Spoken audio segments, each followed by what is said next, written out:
स्वागत करते हैं हम आपका अपने YouTube चैनल ज्ञान गंगा गागर में सागर में। जैसे कि हमारे चैनल का नाम है थोड़े में ज़्यादा, चैनल का नारा है सभी पढ़ेंगे सभी पढ़ेंगे।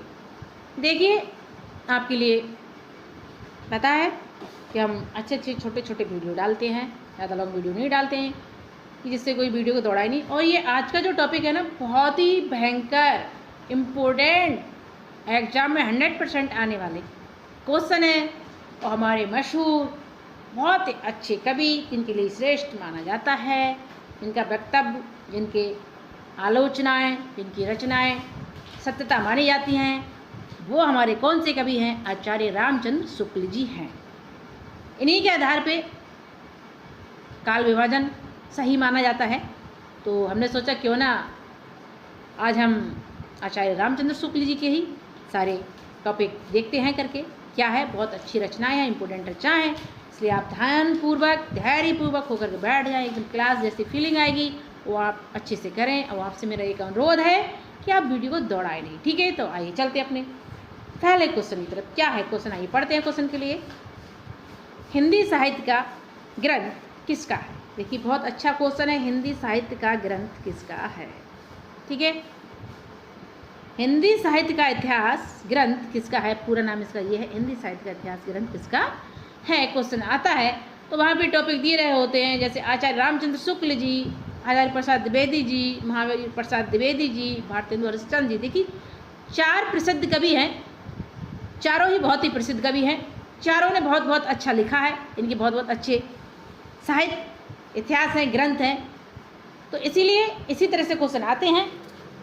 तो हमारे लिए क्या है, इनमें से जो इनके कवि हैं, जो इनके रचनाकार हैं, जो इनके ग्रंथकार हैं, उनको हमारे लिए करना है।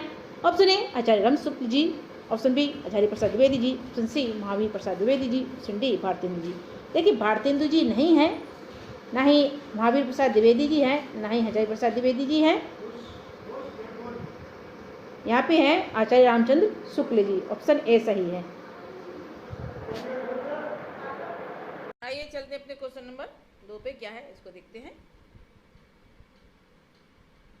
क्या है, हिंदी शब्द सागर किसका ग्रंथ है? करें, हिंदी शब्द सागर जो है किसका ग्रंथ है? Option A Acharya Ramchandra Shukla ji, option B Acharya Hazari Prasad Dwivedi ji, option C Mahavir Prasad Dwivedi ji, option D Bharatendu जी।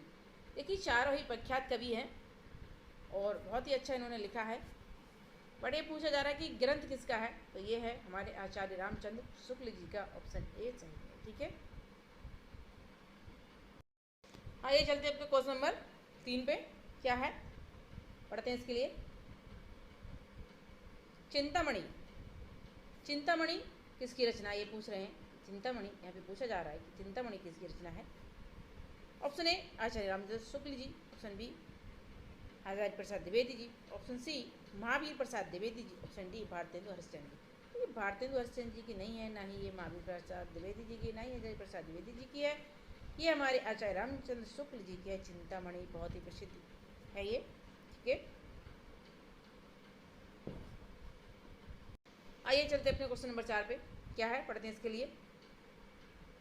कौन सा लेखक को कथाकार, निबंधकार, साहित्यकार, अनुवादक और कवि के नाम से जाना जाता है? ये कह रहे हैं कौन से लेखक हैं जिनके लिए कथाकार भी कहा जाता है, निबंधकार भी, साहित्यकार भी, अनुवादक भी और कवि भी काम माना जाता है।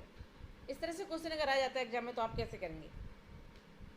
देखिए, जिसके लिए साहित्य में सबसे अधिक वैल्यू दी जाती है तो मुमकिन सी बात है उसने कुछ ज़्यादा इच्छा किया होगा, या तो सभी ने अच्छा है, पर जिसके लिए कि नहीं, इनसे ही काल शुरू होता है, काल विभाजन शुरू होता है, उनके काल विभाजन अधिक सही माने गए, तो सही मुमकिन सी बात है। तो वहाँ पर कौन होंगे? हजारी प्रसाद द्विवेदी जी की, महावीर प्रसाद द्विवेदी जी, भारतेंदु हरिश्चंद्र जी, आचार्य रामचंद्र शुक्ल जी। तो देखिए, ये कथाकार, साहित्यकार, अनुवादक, कवि और निबंधकार, ये सब आलोचनात्मक भी इनकी लिखा जाता है, तो ये हैं हमारे आचार्य रामचंद्र शुक्ल जी हैं।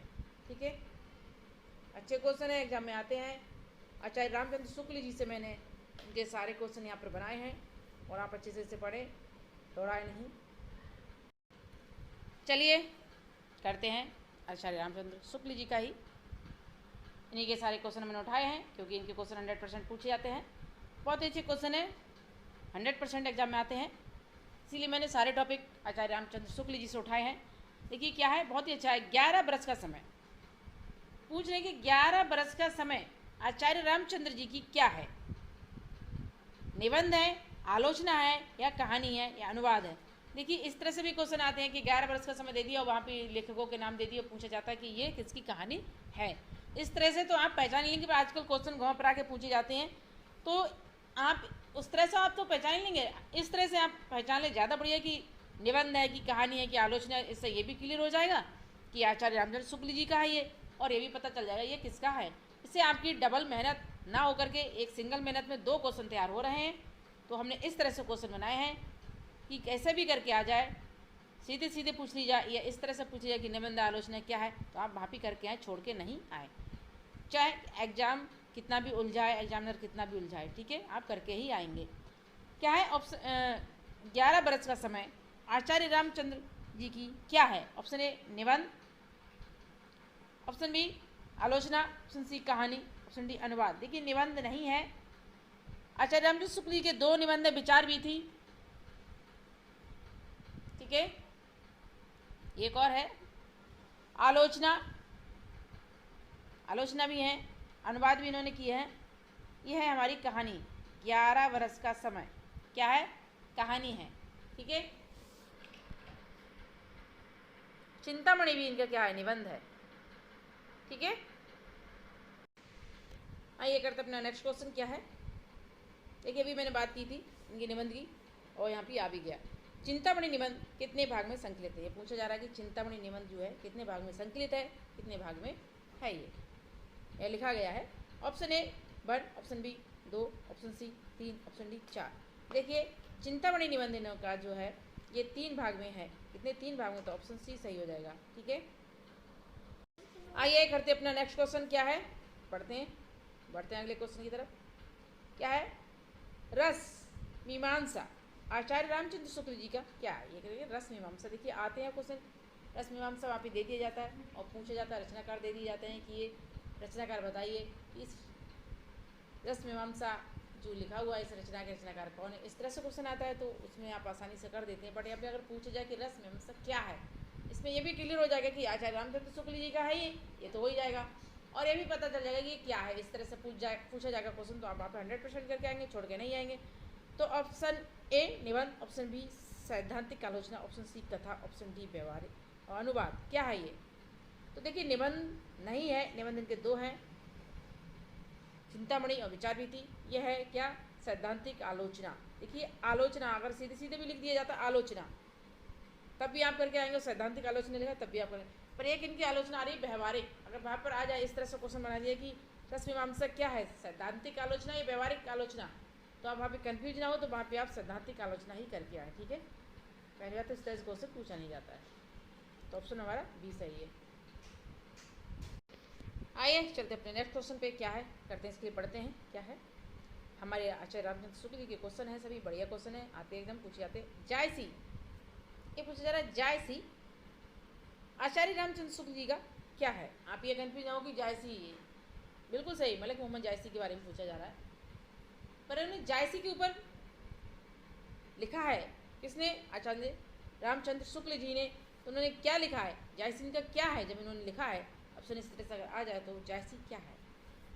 ऑप्शन ए निबंध, ऑप्शन बी व्यवहारिक आलोचना, ऑप्शन सी कथा, ऑप्शन डी अनुवाद। देखिए अनुवाद नहीं है, ना ही ये कथा है और निबंध तो है ही नहीं, यह है व्यवहारिक आलोचना। अगर आप सैद्धांतिक आलोचना आ जाते तो मैंने कहा नहीं, सैद्धांतिक आलोचना आ जाए, व्यवहारिक आलोचना आ जाए, तो आपको ध्यान रखना होगा कि जायसी क्या है, व्यवहारिक आलोचना है, सैद्धांतिक नहीं है, ठीक है।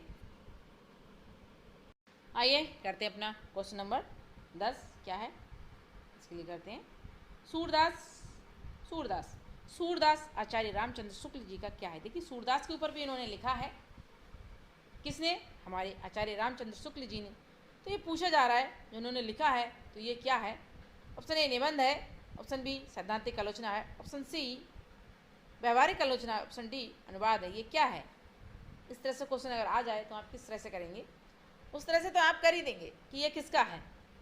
सीधे सीधे पूछा जाता है, वहाँ पे राइटरों के नाम दे दिए जाएंगे, अजय प्रसाद द्विवेदी, महावीर प्रसाद द्विवेदी, भारतेंदु जी या कुछ और भी, और एक हमारे आचार्य रामचंद्र जी भी दे दिए जाएंगे, तो आप वहाँ पे कर देंगे। पर अगर घुमा फिर अगर पूछ लिया जाए क्वेश्चन कि आचार्य रामचंद्र शुक्ल जी का सूरदास क्या है, सूरदास के ऊपर जिन्होंने लिखा है ये क्या है, तो ऑप्शन ए निबंध, ऑप्शन बी सैद्धांतिक आलोचना, ऑप्शन सी व्यवहारिक आलोचना, ऑप्शन डी अनुवाद। देखिए अनुवाद तो है ही नहीं, ठीक है, ना ये निबंध है। अब ये कंफ्यूज करने वाले दो क्वेश्चन रहेंगे, सैद्धांतिक आलोचना और व्यवहारिक आलोचना। अगर ये आप तभी कर पाएंगे जब आपने बहुत ही डीपली पढ़ा होगा अच्छे से इनके बारे में। तो देखिए ये हमारी सैद्धांतिक आलोचना ही, सैद्धांतिक आलोचना हमारी रस मीमांसा है।